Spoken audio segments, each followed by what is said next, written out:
नहीं साहब, इसमें हमारा तो कोई कसूर नहीं है।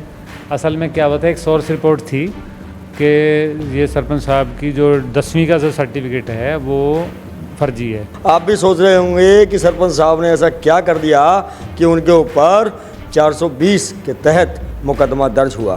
सरपंच साहब जीत गए थे, लड्डू बांटे थे, वो लड्डू बांटने की जो मिठास है वो फीकी कर दी साहब। तो सरपंचों की शायद नींद हराम हो सकती है, खासतौर से उन सरपंचों की जिन्होंने 10वीं की मार्कशीट फर्जी इलेक्शन कमीशन के पास अपने एफिडेविट के साथ जमा करवाई है। जिस बेबाक तरीके से हम आवाज़ उठा रहे हैं, अगर आपको लगता है कि हमारी इस रिपोर्ट में कुछ दम है तो आप इसे ज़्यादा से ज़्यादा शेयर करना ना भूलें। आपका एक शेयर हमें प्रोत्साहित करता है आप लोगों के लिए और भी ज़्यादा जनता की भलाई में बेहतर खबर बनाने के लिए। दर्शकों, सरपंच के चुनाव निपट लिए, पर अब चुनावों के रिजल्ट आने के बाद कुछ सरपंच भी निपटने वाले हैं। शुरुआत हो चुकी है। सीएम फ्लाइंग ने एक सरपंच के ऊपर एफआईआर दर्ज करवाई और उसके ऊपर आईपीसी की धारा 420 के तहत मुकदमा दर्ज किया गया। आप भी सोच रहे होंगे कि सरपंच साहब ने ऐसा क्या कर दिया कि उनके ऊपर 420 के तहत मुकदमा दर्ज हुआ।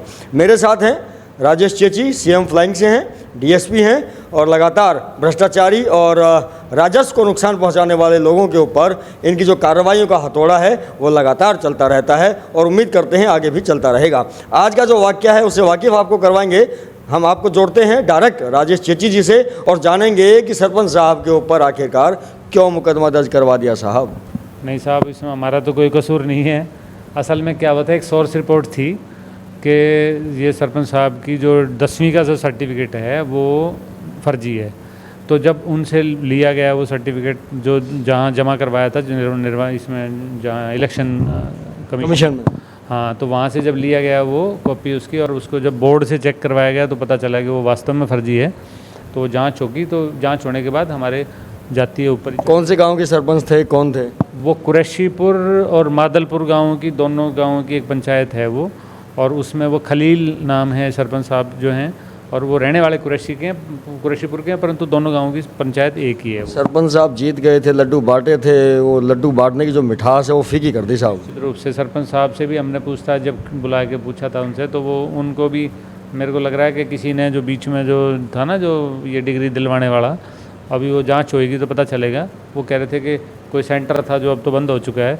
2011 में उन्होंने उसको कहा था भी मेरे को 10वीं करवा दे हरियाणा ओपन बोर्ड से। उसने वो जो भी फीस लेके और उनको एक सर्टिफिकेट दे दिया। एग्ज़ाम भी कहीं बाहर करवाए थे, बता रहे हैं कि कहीं और करवाए थे उनके एग्ज़ाम।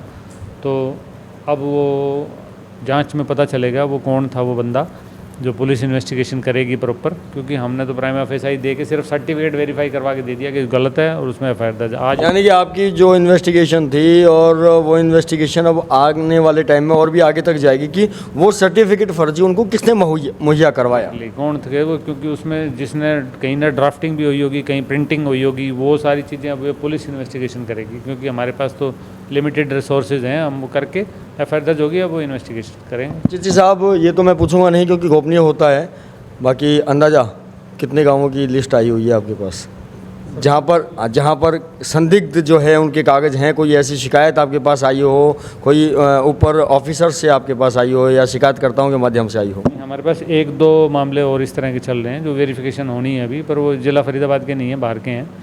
तो उसमें जांच होकर पता चल जाएगा असलियत क्या है।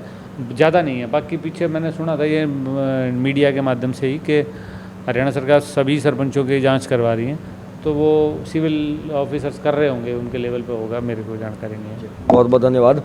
तो सरपंचों की शायद नींद हराम हो सकती है, खासतौर से उन सरपंचों की जिन्होंने 10वीं की मार्कशीट फर्जी इलेक्शन कमीशन के पास अपने एफिडेविट के साथ जमा करवाई है और उनकी सरपंची जाने की कगार पर हो सकती है। तो दर्शकों, दोबारा मिलूंगा आपके साथ अन्य किसी खास खबर के साथ। आप जुड़े हुए थे एटीएन न्यूज़ के माध्यम से एस राठौर से।